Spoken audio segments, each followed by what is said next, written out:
Okay, and we're recording. We're on here now, so I'm Okay. not going to say anything rude. Okay, so hey, thanks again, everybody, for joining me. It's been over a week since my last webinar interview. I've been working diligently on my book, so I've been behind schedule in some of these interviews. But I'm really happy. This evening, it's 7 o'clock p.m. my time here. I think it's probably what 6 p.m. your time. You're out in Fort Wayne, right? Yeah, but we're on Eastern time too. So Oh, okay. So yeah. it's 7 p.m., 7 p.m. out there as well. But I'm very excited. Once again, great guest, Dr. Adam DeVille. And we'll get to his introduction in a second, but I'm going to start with a short prayer. In the name of the Father, and the Son, and the Holy Spirit. Amen. Hail Mary, full of grace, the Lord is with thee. Blessed art thou among women, and blessed is the fruit of thy womb, Jesus. Holy Mary, Mother of God, pray for us sinners now and at the hour of our death. Amen. Mary, seat of wisdom, pray for us. All right. My guest tonight is the one and only Dr. Adam DeVille. I've never met Adam in person, but I've been an admirer of his work for a long time. We're Facebook buddies and we converse a fair amount through private Facebook messaging. But it's finally nice to put a face and a voice to the guy whose work I've admired. I should say I've read a few articles by you, but my main introduction to your thought is this book right here, which I read a few years ago now. Everything hidden shall be revealed, ridding the church of abuses of sex and power. So I kind of want to dig into this, but we can also talk about some other things as well. Hmm. Dr. DeVille is Director of Humanities and Associate Professor, I think, in the Theology Department. Is that correct? It was correct until December, and then I've moved over into psychology full time because I've got degrees in both areas. So Okay, very good. We'll get to that in a second. Okay, so humanities, theology, psychology yep. at the University of St. Francis, Fort Wayne, Indiana. He also has some other books, one on married priests. I really would like to. It's a topic I've gotten very interested in lately, Hmm. mainly because of my attending an ordinariate parish where I'm a married pastor with 10 kids, actually. Wow. And Okay. I actually wrote a blog post on it. I don't know if you read Huh. it or not, Huh. um, but it's now been more on my mind and that kind of thing. But also, what's interesting about Dr. DeVille, why I'm interested to sort of dig into this, is you do live in several different academic worlds, obviously theology, but also psychology. And Yep. let's begin. Where did you're Canadian, right? Yep. Yep. And where did you get your degrees, both theology and psychology? Everything was done in Canada, either at the University of Ottawa, which is a large public university in the capital, or at St. Paul University, which is a small Catholic institution that was historically run by the Oblates of Mary Immaculate, Pontifical Chartered University, also in Ottawa. And is this your first job at the University of St. Francis, or were you someplace else before there? Yeah, no, this was I got hired as an ABD. I hadn't finished my dissertation in 2007. They hired me here, and I went back and finished and defended in '08. And then I was tenured here in 2013, and I've been here ever since.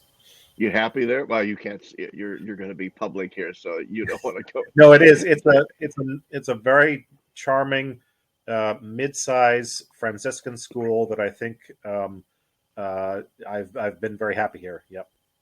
That's interesting. And before we get into anything else, I mean, I think this is important, and I think it accounts maybe for why your writing style is so coherent, so readable, is that you're a teacher. And I mean, you teach real undergraduates, Yeah. at a place. And I did the same thing at DeSales Mm. University for 20 years, which is largely, at least DeSales. I don't know about the University of St. Francis, but DeSales, of course, has graduate degrees, even a couple of PhDs or whatever. But it's largely an undergraduate Yep. institution and always Yep. has been. And I actually ended up, I took the job at DeSales thinking, well, this will be a stepping stone to something Hmm. bigger, where I get to Hmm. run PhDs and all that Yep. stuff. And Yep. I ended up absolutely loving teaching undergraduates, found that Yes. I was good at it, and absolutely loved DeSales, thrived there, and so on. So it's nice to meet a kindred soul, uh, Absolutely. Yep. in that regard. So anyway, let's start with, I mean, I want to talk about synodality, power structure in the church, the sex scandals. I want to talk about married clergy. Mm-hmm. But I want to start with something else. Before we get into all of that, I'm very curious about the psychological side of what it is and what you do. I mean, I speak mainly to philosophers and theologians, church historians. So I rarely get one of my best friends in the whole world is a psychologist who teaches at DeVille, Hmm. associate professor of psychology, Dr. Richard Noll, wrote a book 20 years ago called The Jung Cult or whatever, where he was very down on Jung. I don't know what he thinks about Freud, Hmm. but I seem to recall that you kind of like Freud. Is that correct? Yeah, yeah, yeah. Okay, so what do you see as the let's begin with this, something fairly academic. What do you see as the cross-fertilizing moment between Freudianism and, say, Catholic theology? Or are there? Or do you run on parallel tracks that don't ever Yeah. cross? No, I think they cross all the time. And in fact, my next book is tentatively titled Theology After Freud. Um, I guess there's kind of two ways I'd answer that. One would be clinically, I think there's a lot of overlap between classical psychoanalysis pioneered by Freud on the one hand and sort of Evagrian monasticism as developed in Christian Egypt after the 4th century on the other. Um, Theologically, I would say that both Catholicism and Freud are committed to the same goal, which is the destruction of idols and illusions, so that we can see the truth. And that's not really original to me. I mean, Paul Ricoeur, his book Freud and Philosophy, which started as his Terry lectures at Yale in, I think, 1977, basically argues that. And I'm following Ricoeur. I think he's absolutely right. That Freud is as much as he's uncomfortable with his Jewish heritage, is absolutely committed to that central part of Judaism, which is also central for Christianity, which is, as I say, the destruction of idols and illusions, so that we can grasp and see the truth and the true and the living God. And that then is the ultimate goal of psychoanalysis, is to, Yeah, in a Freud sense, is very clear. He wants to be clearing away everything that prevents you from doing that. All your various neurotic complexes or whatever it is. So that ultimately you can see reality and be content to live in that. okay. So then, what about the sexual stuff in Freud that everybody wants to talk about all the time, that he gets pegged with? Yeah. That's a pretty common kind of almost stereotype of him in some ways. I think he does emphasize it a little too much in certain areas, and to that extent, I would say Jung was right to push back on that and say, Freud, you downplay religion too much and you overplay sex too much.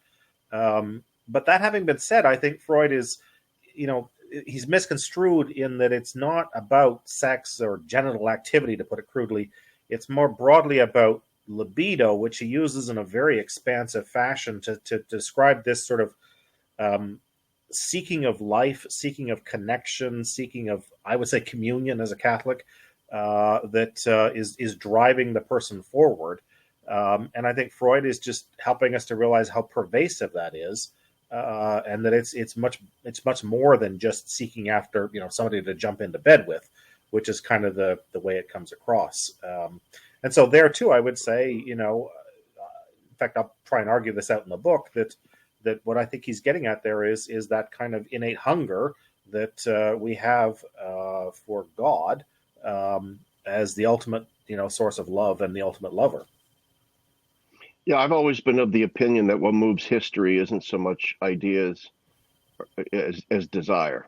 Yes. I tend to be Augustinian in that regard.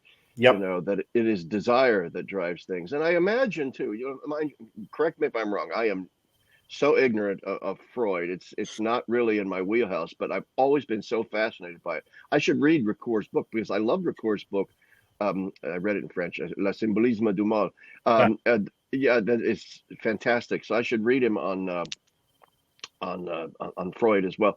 But I imagine that it's probably too a bit of a caricature of Freud to simply say he did this analysis of our libidinous side, our libidinous desires. Mm-hmm. And as you point out, it's an expansive analysis. It isn't just related to genital activity.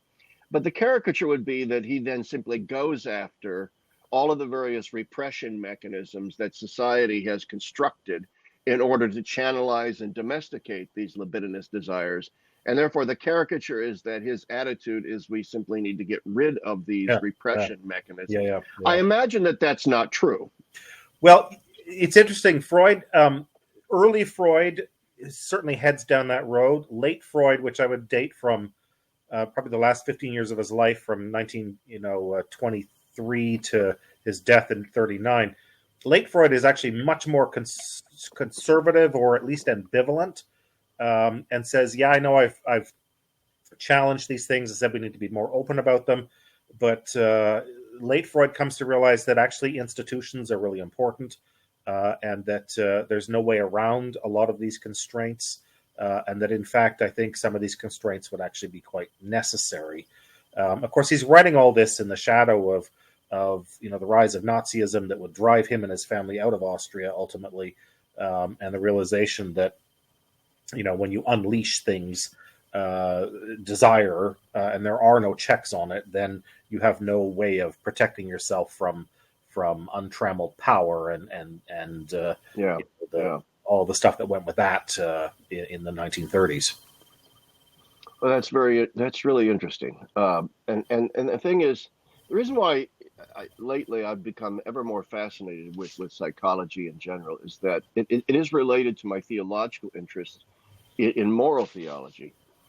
Insofar as I think that, as much as I agree with sort of Catholic natural law moral theology as a baseline, I don't think there's any doubt that one of the detrimental aspects of Catholic natural law moral theology is that it often lacks a proper sort of what I would call a kind of psychological phenomenology of how people actually reach moral decisions.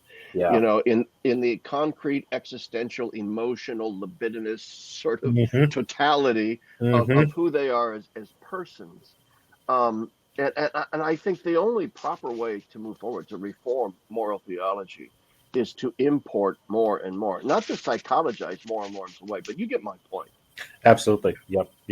No, I think that's very much lacking. Our Sunday visitor has asked me to write a long essay on Catholics and pornography today.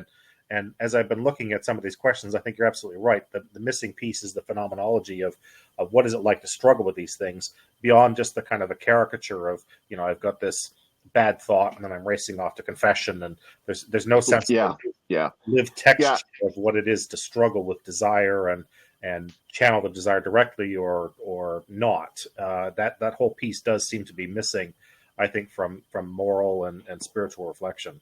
And in some ways, I would characterize it, and I talk to a lot of priests about this, the misuse of the confessional is simply as a kind of cathartic release. Yep. Where to assuage a certain very superficial sort of superego guilt, or whatever you want to call it. Absolutely. But not really getting down to the root of the problem, which is you haven't really engaged in a proper psychological analysis of why you're doing all of this garbage in the first place. Exactly. All right. Exactly. So I violated a moral norm, off to confession there. Yep. I've cleaned my soul, and then a week later I'm back at confession, confessing the same road rage or pornography or whatever it is. Right. Yep. So anyway, that's great. I'm glad we had that conversation. Now let's move on to sort of churchy issues now.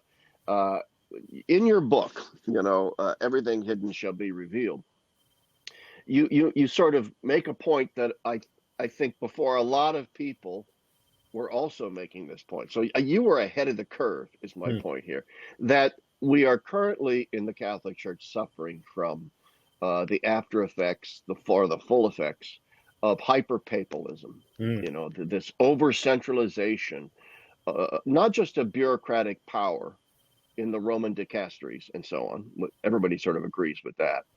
But also with a sort of almost oracular view of the papacy, so that this bloated and inflated sense that every word that passes out of the Pope's mouth has got to be, every little off-the-cuff comment, for example, that poor Pope Francis makes on an airplane, suddenly like, oh my God, it drives the rad trads into complete despair. He's not the real Pope. How dare he spout heresy, and so on. I think this can only be the product of a bizarre view of the papacy. So just let's begin with some generic, what are your sort of generic thoughts? I know you discuss it in your book, what is the cause of this hyperpapalism, and what are the negative consequences of it? And then maybe how do we get around it? Yeah, I think the cause, a lot of it, I think in some ways we live in the Catholic Church in the aftermath of the French Revolution.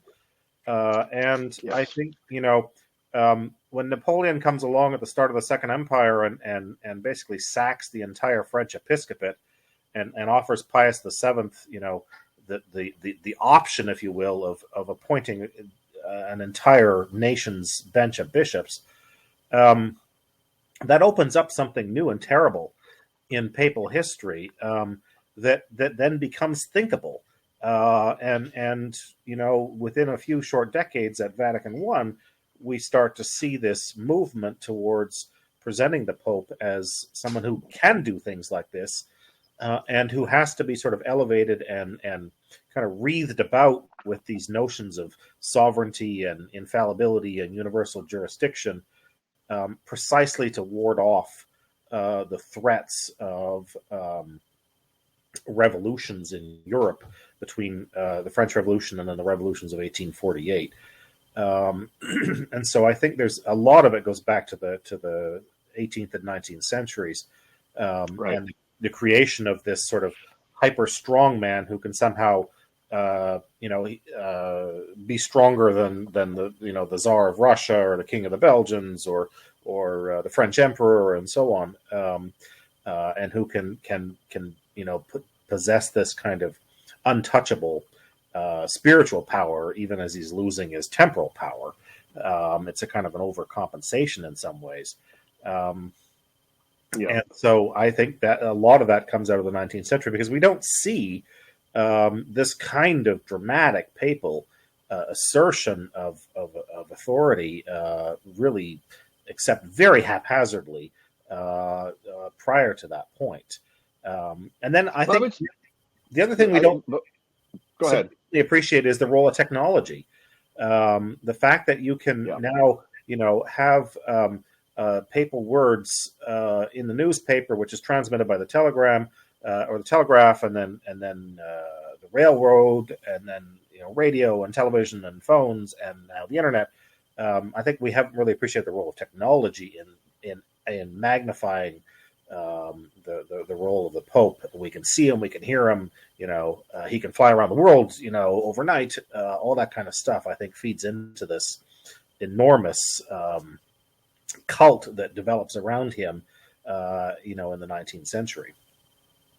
Yeah, and I would also add, to me, it's like a four-pronged assault in the modern world that leads to this hyperpapalism. You've identified one, the sort of rise of revolutions and the rise of political liberalism. It's no accident the 19th century gives us this strong sense of papal infallibility and new dogma.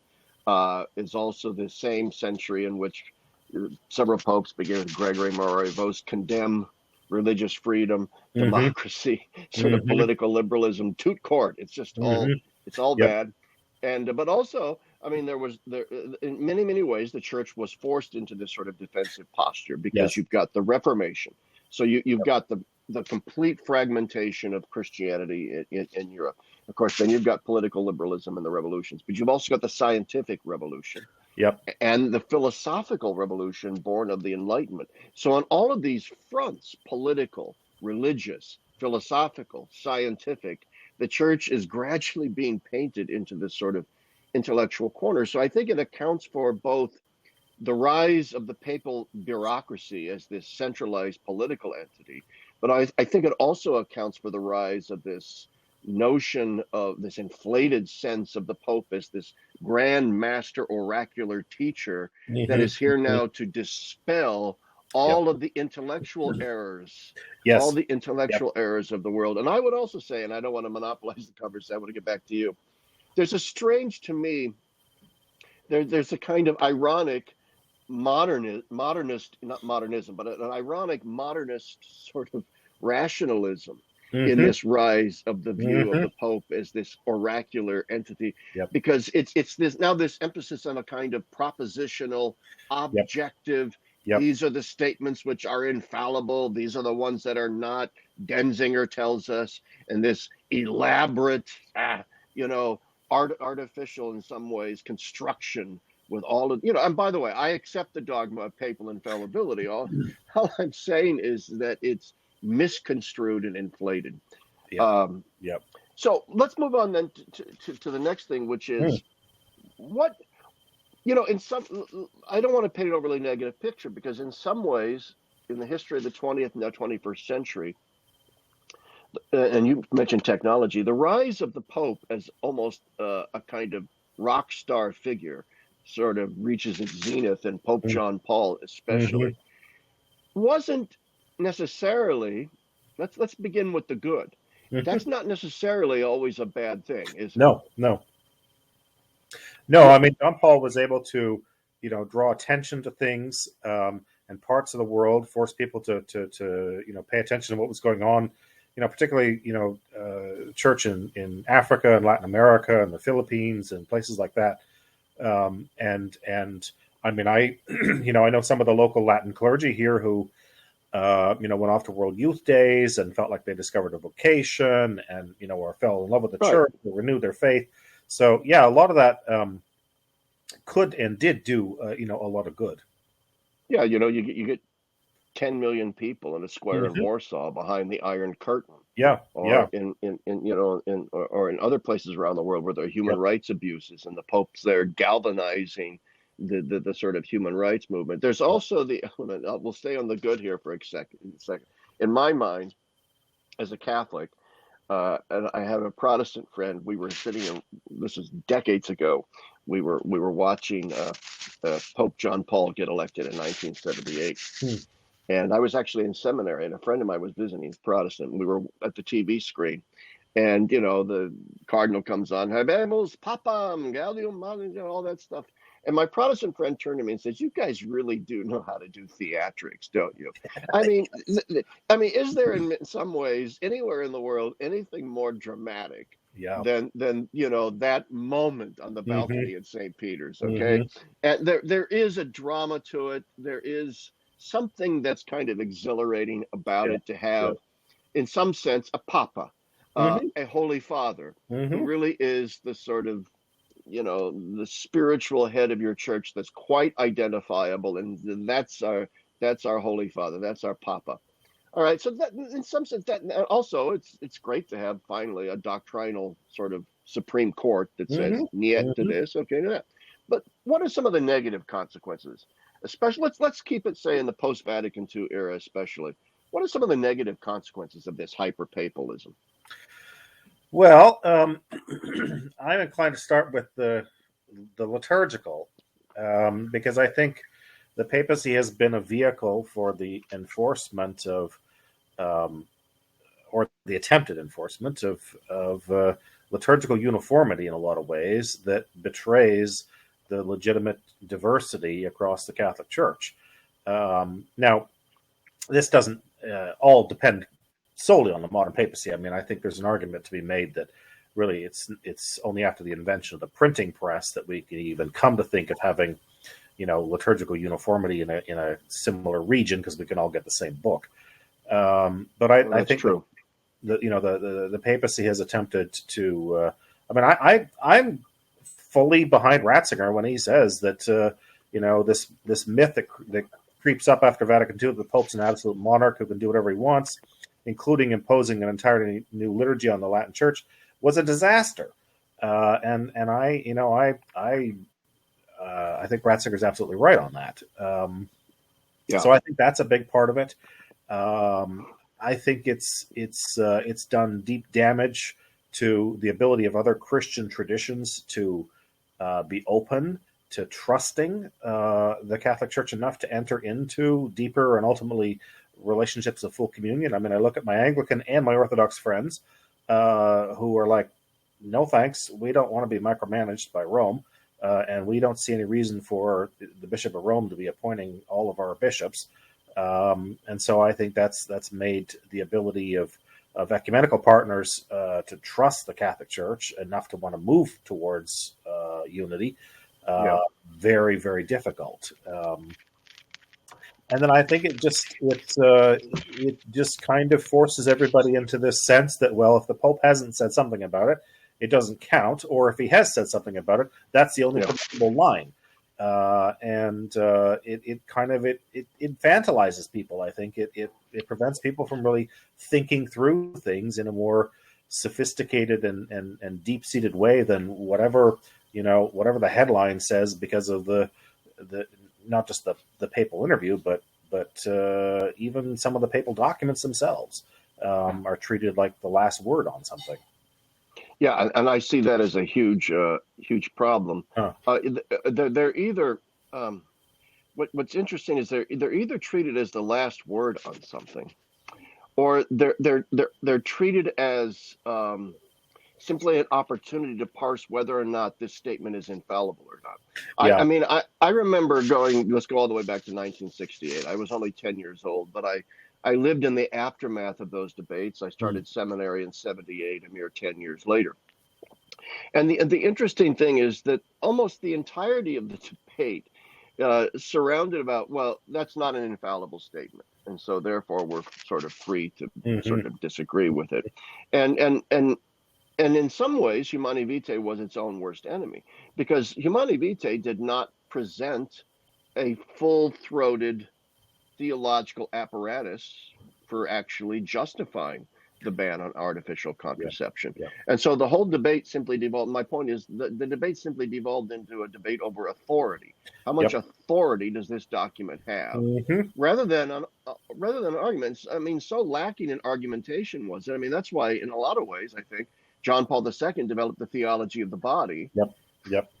A sort of sacramental sense of the importance of our body parts and stuff. Because he realized Humani Vitae is one of the smallest encyclicals ever. And so, yeah, there's an infantilizing process. Rome said it, and therefore you need to agree with Rome. And if you don't agree with Rome, then you're a dissenter. Well, no, you're simply wrong about that. So it was so infantile, these debates, rather than having an actual robust moral theological conversation. I mean, I actually studied under Germain Grisey, who was a moral theologian, and I mean, he was adamant that arguments from authority could not be in play here. He was adamant that what needed to take place was a theological argument as to why contraception is immoral for Catholics or for everyone. And not have this constant recourse to the authority of the document itself. I see that as one of the central detriments. You put it well. It infantilizes the church, and it keeps us from having these robust debates. Now, you would say, well, the church can't be an endless debating society. At some point, somebody needs to draw the line. There's a certain truth to that. But you can't draw a line on an issue, in a sense, where there really is strong and serious disagreement. That issue has got to be resolved deeper down in the church before it can be adjudicated higher up. Absolutely. Yeah, and failing that, you're never going to get anywhere. It's either going to go underground and fester, or it's going to just be sort of open, chaos in some ways. Yeah, I agree with that. And once again, I accept Humani Vitae. I don't want viewers to think, okay, Chapp's a dissenter and all that. I'm not. I'm a strong supporter of the theology of the body and Humani Vitae. But I'm also a theologian and a thinker and a teacher. And the fact is, 85% of Catholic women of reproductive age in the United States contracept. Okay, so you have to say, well, what good was Humani? Even as a document that draws a line in the sand, you say, well, what line and where? Nobody. There's a reason why Pope Paul never wrote another encyclical. I think it's because he realized, well, nobody's listening to me. So this is, I think, one of the problems with the hyperpapalism is that it forestalls conversations that need to take place. But anyway, so. Let's move on. What time is it here? Oh, we're already moving along here. I want to talk about Pope Francis and the synodal way, because you are a strong advocate, therefore, of a decentralized approach to church governance as really the only proper way to address even the sex abuse crisis. That the sex abuse crisis was not caused by celibacy per se, and so on, that it's really caused by a certain structure in the church. Maybe you can elaborate on that. Yeah, I think the central problem that we haven't really grappled with is that the Catholic Church is pretty much the only institution I know of that maintains a monopoly on power in the hands of a tiny number of men who have no other outside mechanisms of accountability and who have no real scope of practice, to use a clinical phrase. And that has played right into the disaster that we've seen. That abuses of sex, I would maintain, are always abuses of power. And we have a church that's structured in a way that is almost perfectly suited to enable those abuses of power to continue, rather than to try and break up the capacity for them to happen. And so I think that's been the one piece that Catholics have not wanted to talk about. And I was like that too. I mean, I wrote my first paper on the sex abuse crisis in 1992 in Canada when the Canadian bishops first issued their report there. And so for all of my adult and academic life, I've been following this. And I was like, no, I think the structures are fine. They're just, a few bad apples, all that kind of stuff that a lot of us thought until, for me, it was McCarrick in 2018. And then I realized there's a structural element here that we have to grapple with. And the model we're using right now, which I think a lot of people assume is the only model or is the traditional model, is in fact neither. But it's the model we've been saddled with after Vatican I. And we've got to go back deeper in the tradition to find other models that allow for much more decentralized local governance at the parish, at the diocesan, and the regional levels, as well as at the universal level. And we've got to break this up because it's poison, and it's until that part of it is addressed, the sex abuse crisis is not going to go away. Okay, so I agree with that. Let's just start with that. I think that's very true. I don't think there's any doubt that we need a decentralization of those kinds of decision making. I mean, I'm not going to go into details, but I was a seminarian for 7 years, been a theologian. I've worked in the church now my whole adult life. Yeah, there is a culture of secrecy. There's a culture of power. And even to this day, it persists. And it has led to this lack of transparency and the lack of, more than anything, to a lack of accountability. And in some ways, having been in the seminary and knowing a lot of priests, it leads to a kind of Peter Pan complex with a lot of priests themselves, because they too are infantilized, and everything is taken care of for them, and they live in a kind of fantasy camp, and nobody calls anybody out, and there's no accountability. So, like, a really, really good priest, conscientious, is going to be super busy. But you can also be really lazy as a priest. If you're not conscientious. And anyway, that's a tangent. The point is that there's also, on the flip side, though, this. Okay, so I'm thinking of the German synodal way right now, which I don't know about you, but I don't think it's a proper way to approach synodality. I think they're calling things into question that should not be called into question. Once again, I'm not saying we shouldn't have a conversation about some of these things, but not in the manner that they're engaging in it. We're going to do this and we're going to do that. And it's like, well, wait a minute. Okay, so my point is this. Is it not true, as a sort of counter argument to our position that the papacy needs to be decentralized, is it not true that the modern world has so many centrifugal forces threatening to just rip the church to shred in a million different directions? And maybe the German synod can serve as a sort of symbol of that. What would you say to those critics of our mutual position here that would say yours is a recipe for the disintegration of the church in the face of all of these centrifugal forces?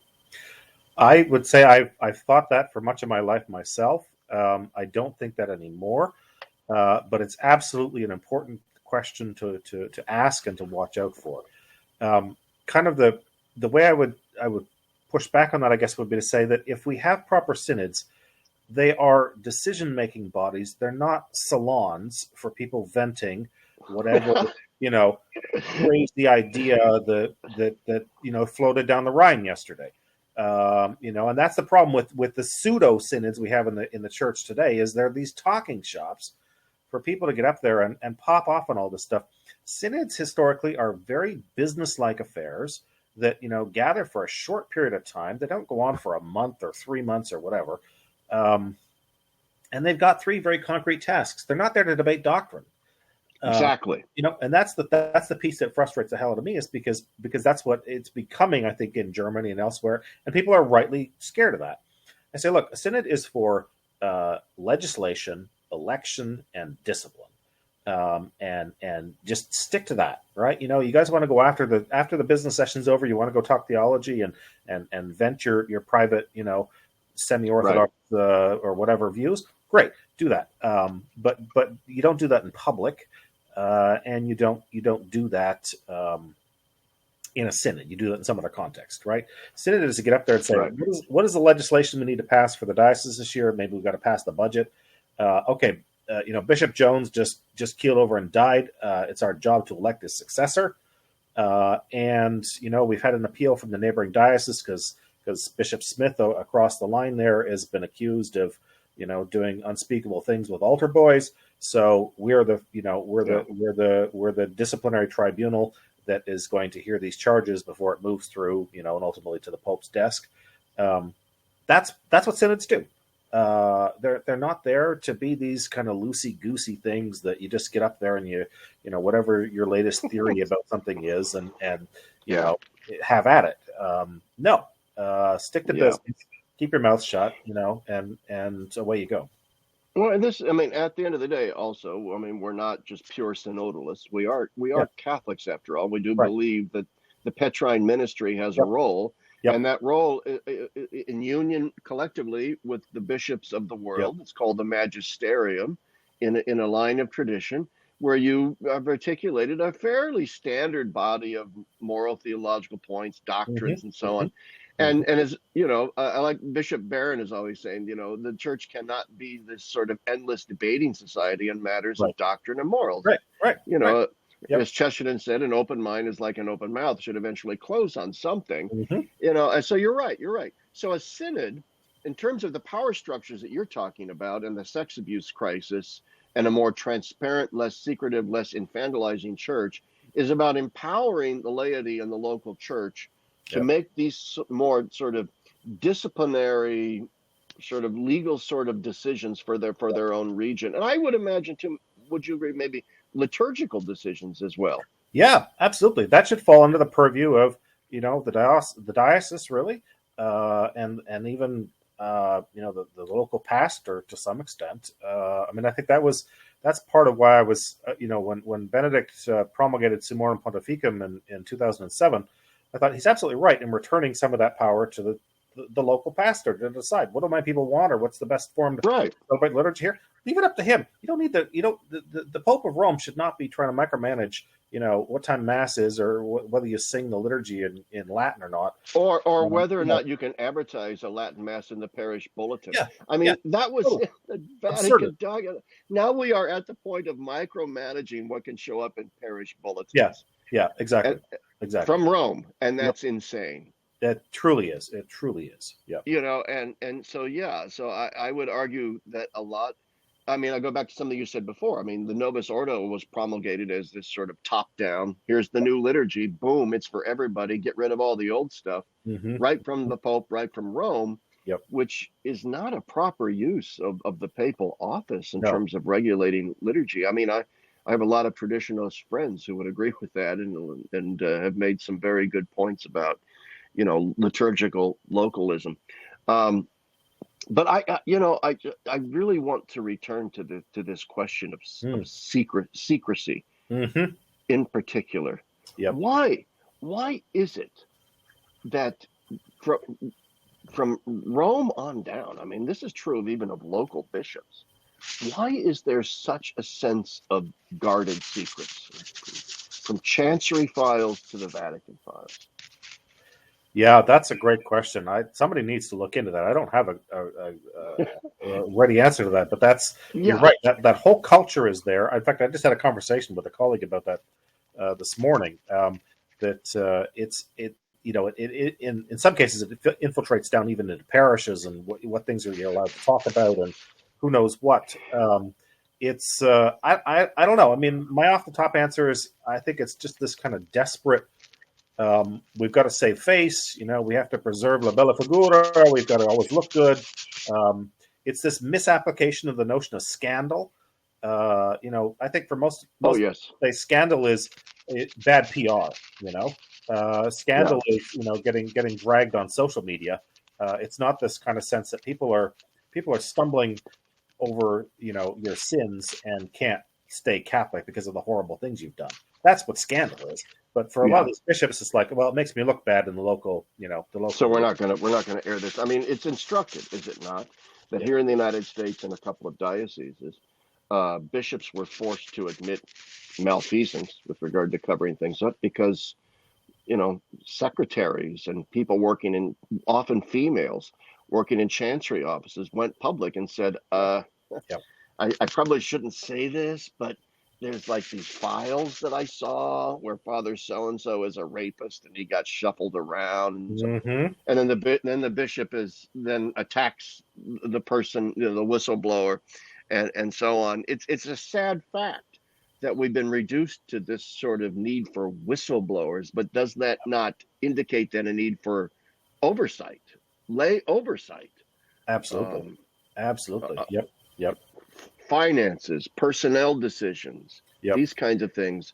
I mean, I believe in the concept of, in some small way, the monarchic bishop, in the sense that he's, he's the liturgical centerpiece of the diocese. He's the primary sanctifier, teacher, governor of a diocese. But that doesn't mean he has to do everything. It doesn't mean it's healthy for the church or her structure for the bishop to hold close to his chest absolutely everything. Exactly. That's not inherently implied in the concept of a monarchic bishop. No.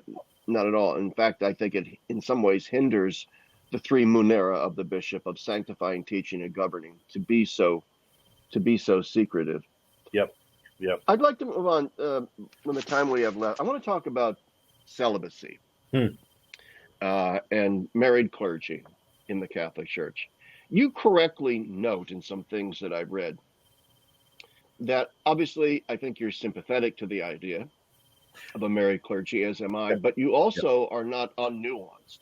Right. You recognize that there are problems associated with a married clergy that some Catholics who advocate for it don't often think about. So why don't you just talk a little bit about what are your thoughts on whether or not the Catholic Church should lift the mandatory celibacy requirement? Yeah, so my last book, it's been out, it'll be a year this month, Married Priests in the Catholic Church, really tries to give, I think, the most comprehensive and the most balanced treatment of this topic. Because again, like I say, 30 years ago when I first started looking at abuse in the church, you'd hear these silly journalists popping off saying, well, that's what what you get when you have celibate priests. And I'm like, the logic doesn't hold up here. I mean, typically, most of this abuse is towards adolescent males or young males. These are not the kind of guys that are going out and finding wives. So the idea that celibacy alone is a problem, is something that needs to be put to the question. The idea that married priesthood is going to rescue the church, whether from sex abuse or from a shortage of priests, is also got to be put to the question. Because I say, look, just look at my own Eastern Catholic traditions, and I have many friends who are Eastern Orthodox clergy. These churches that allow married men to be ordained to the priesthood are not bursting at the seams with candidates standing around unemployed. It's not just marriage. Marriage is no panacea.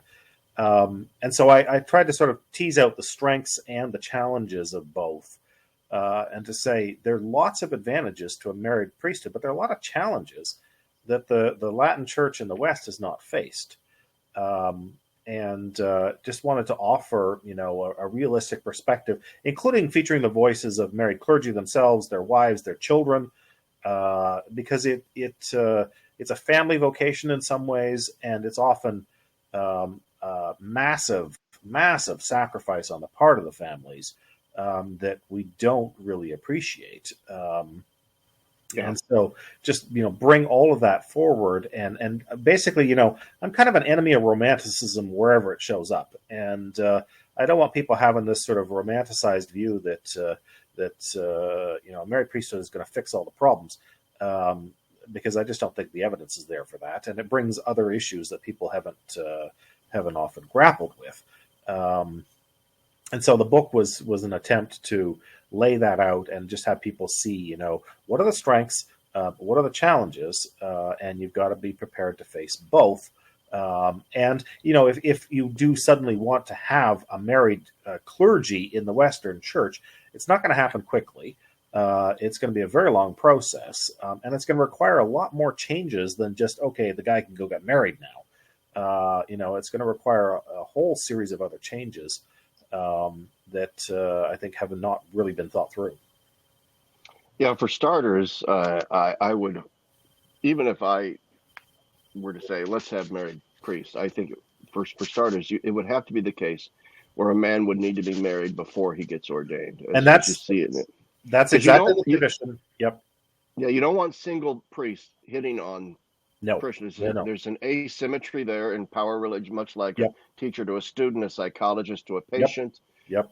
There's just way too much potential for abuse in that sort of thing. So that would be a stipulation. You have to be married first. Yep. But the other thing is, obviously, if you look at the example of Protestant denominations, having a married clergy does not forestall sex scandals. It just tends to be a little different. Mm-hmm.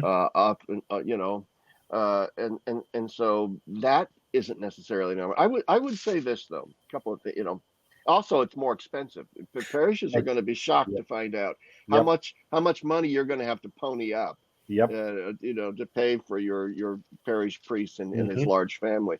Like I said, my opinions of this have altered over time because I'm in the ordinariate, and my pastor, Father Eric Bergman, is a married man with 10 children, and his family has been an absolute blessing in the parish. It's just astounding. The level of love and so forth, support we give to his family, and his family gives to us. And it really opened my eyes to the fact that a married priest with a family is actually a charism in its own right. Yes. And is not simply a concession so that we can, whatever. Right. It's actually a charism and a vocation in its own right. Yep. And in my mind, it is in that category that we have to, instead of thinking of this simply in practical lines of, will this get rid of sex abuse? Will it give us more priests? Will it give us more psychosexually healthy priests? Will it cut down on the number of dysfunctional gay men in the priesthood and so on? Yeah, we can talk about that. But to me, the deeper question is mandatory celibacy the only possible charism for a priest? And the answer is obviously no, because we see the charism of married clergy in the East. Yeah. And I'm wondering if we shouldn't be listening more to the Holy Spirit right now, asking whether or not the Holy Spirit isn't moving the church to consider whether or not a married clergy is in its own very special and positive charism that is kind of needed now. Yeah. No, I think that's exactly the question that has to be asked. And it has to be situated in the context you just sketched there of a unique charism that serves a community and is served by a community. Because I think that's the other piece that, direct translation of this practice from east to west is problematic. In my mind, it seems, in your average suburban Roman Catholic parish, say, where you've got, 7 masses on the weekend and 5,000 registered parishioners or whatever. Most Eastern parishes, and I think this is a real blessing, tend to be quite small, and you can have a much greater sense of community there and that kind of support. In a huge parish, to have a married guy, you'd have to have a whole slew of deacons or associate clergy or something else there, because there's no way he could do all that and still have a family life and not destroy the family life. Because, as I said, it does place a real strain on the wives and the children. They often bear tremendous sacrifices to be able to support husband and father. Not to mention too that priest these days oftentimes isn't necessarily in charge of a huge parish, but he might be the pastor of three. Yes, that's the other thing. Smaller, separated by many miles, and so Yep. you become a kind of a circuit rider. When that would not be good for family life Yep. either. Yep. And you're right about the Eastern churches being relatively small in terms of the size of parishes, and that is the experience too here in the ordinary. We're not a tiny parish, but we're not a huge, massive, sprawling, typical suburban parish either. So there is a very powerful sense of intentional community at this church, and I think that's important.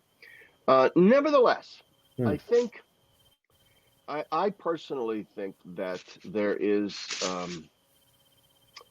I want to put this delicately because I don't want to offend my very fine priest friends who are sacrificing their lives in ways that I didn't. I bailed.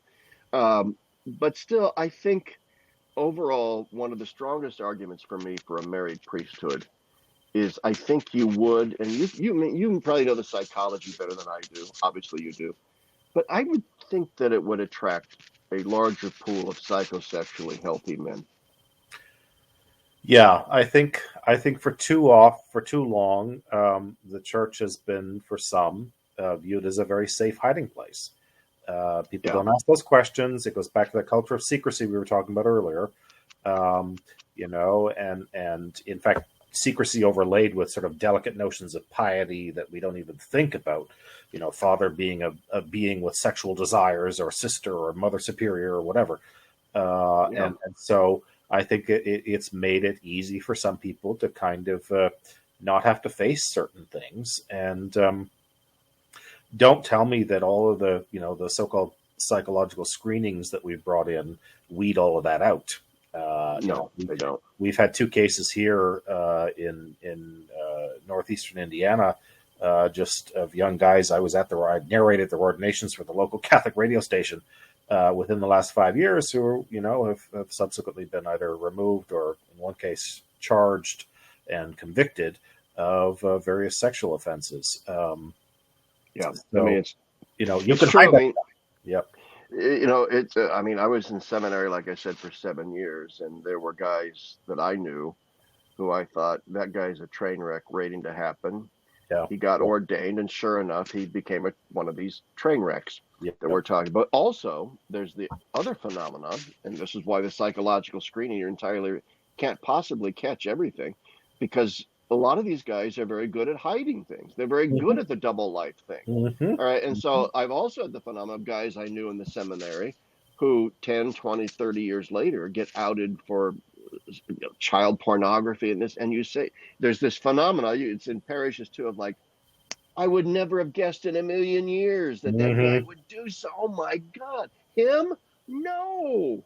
And that speaks to the ability of the sex offender to compartmentalize, to hide, and lead that double life. So I'm not an opponent of psychological screening, obviously, but I also don't think that it's the panacea. Obviously not. No.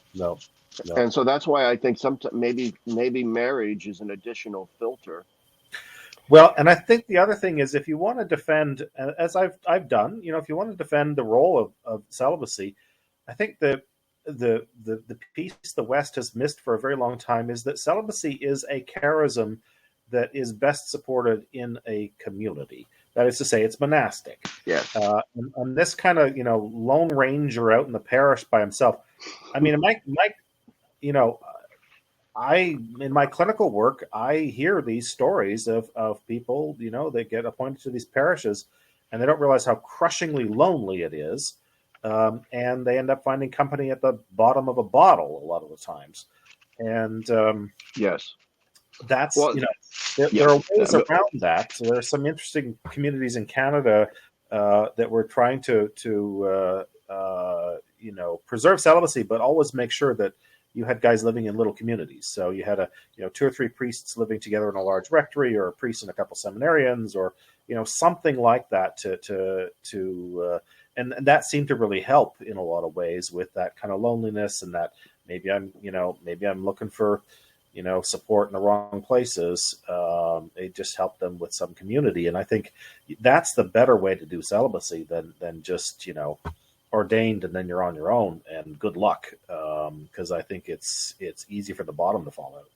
Oh, I think that's so true. I mean, besides the sex abuse crisis, maybe an even deeper crime. I mean, sex abuse makes the headlines. Yeah. But you and I both know a lot of priests, really good priests. Yeah. I mean, I weep at the sacrifices that these great men that I know make, and I salute them. And yet I also sit and have a drink or two with them, and as they spill their soul out about the crushing loneliness that they feel, and to a great extent the crushing indifference of laity, that they spend an hour or two or three writing a homily and it just thud, nobody cares, and you go into confessions, and it's a very cathartic pro forma contractual form of thing. Nobody really dives deep into their spiritual lives, and then these guys they turn to food, booze, TV, video games. I mean, and so the sex abuse thing is in some ways a different kind of animal. I mean, I don't think sexually abusing clergy are created by loneliness. I think that's a different pathology. But so we can talk about the related problem of celibacy, which is the fact that these men live in isolation.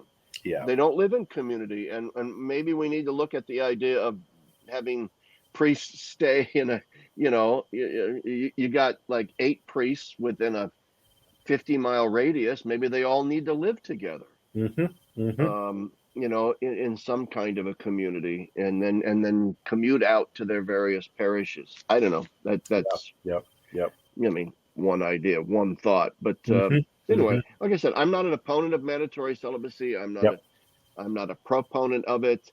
I'm simply now a questioner. Someone is open to listening. I mean, I remember the late Father Andrew Greeley. I mean, he's been dead now, maybe 20 years. I don't know. But I remember in the 80s, he was a strong supporter of mandatory celibacy. And I believe Andrew Greeley was a sociologist. Yeah, he was. Yes, he was. As well as a priest. And he was a strong supporter of mandatory celibacy. And his reasoning was not only the eschatological stuff, it's a sign value and a witness, but because of that, celibacy is what gives the Catholic priesthood a certain mystique. A certain specialness, and there's no doubt about that. And I remember thinking at the time that I was kind of swayed by that argument, and thinking, there is a kind of mysteriousness and a mystique to a Catholic priest because they're celibate, and that makes them different and countercultural and against the grain.